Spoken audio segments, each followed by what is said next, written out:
আসতে ভয় পাইতাম, আর এখন ভয় পাই না। আমি আসলে ডরাইতে বুঝতাম না। সবটা শিখে নেওয়া লাগবে। আমি ছোটবেলায় তো গরুরে চলি। 10টা গরু আমি সব দিনই যা পাই, কিন্তু বিড়াল দিয়ে ডলা হয় না, তাই আজকে এই যে বিড়াল দিয়ে পরিষ্কার করে মামি সব দিদিটার আজকে আবার এটা চালতেছে। তাতে জড়ো জমা নামাজের সময় আনলো। আপনার ভাইয়া বাজার নামাজে, এই জন্য বলতেছে যে তার সাথে থাকায় কিছু সাহায্য করবে, এই জন্য আইছি যে ডলা আসলে এতগুলো গরু তার একসাথে ডলা সম্ভব না। তাড়াতাড়ি যে দিলে চলে যায় ভালো দেখুন থেকে ডলো, তারপরে আমি আমার হাত দিয়ে দিচ্ছি তুমি ডলো।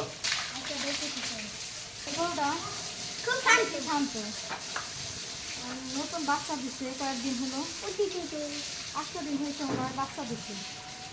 8 দিন কথা। না, এটা হচ্ছে ছায়া গাই, এটা 6 মাস দিন, এটা 8 মাস। এটা 8 মাস চলতেছে। দেখেন একবারে শান্ত, খুবই শান্ত গরু। আমি ওটা একটু বেশি রাখ দিলি। এই বছর গরু কমাই দিছি, গরু অনেকগুলো দেয়নি, তোমার আপাল পুরোটা খালি। আগে আসলে অনেকগুলো আগে আসলে 26-27 গরু আসছিল গত বছর। এবার খাদ্য পাতি সব কিছুর দাম বেশি তো। এর কি দিলি? রবি নেই। আমি গায়ে ধরে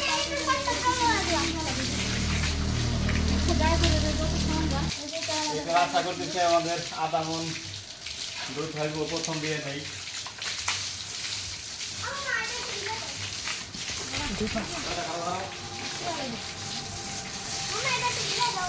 গোবর টুকুটাই দাও তাড়াতাড়ি।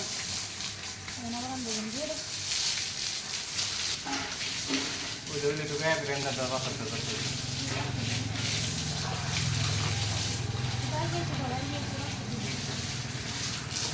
তুমি এটা দাও, এটা দেখে দাও।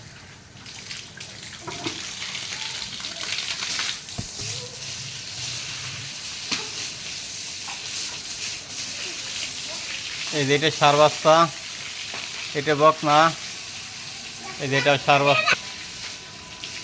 কতক্ষণ লাগবে আর হয়ে গেছে না? খালি ভিজিয়ে দাও, ডলা হয়ে গেছে, খালি ভিজিয়ে।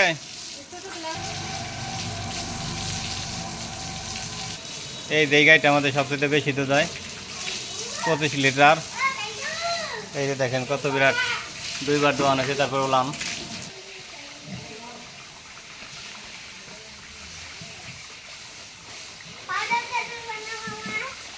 না, আজকে পাউডার দিয়ে ডলার সময় নাই, আজকে নামাজে যাইতে হইব। এই তোমার রয়েছে না?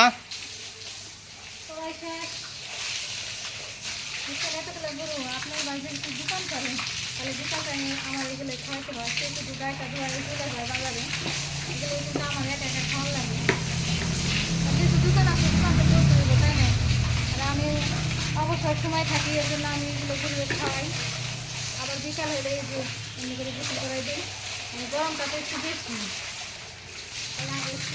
Bye bye. আসসালামু আলাইকুম।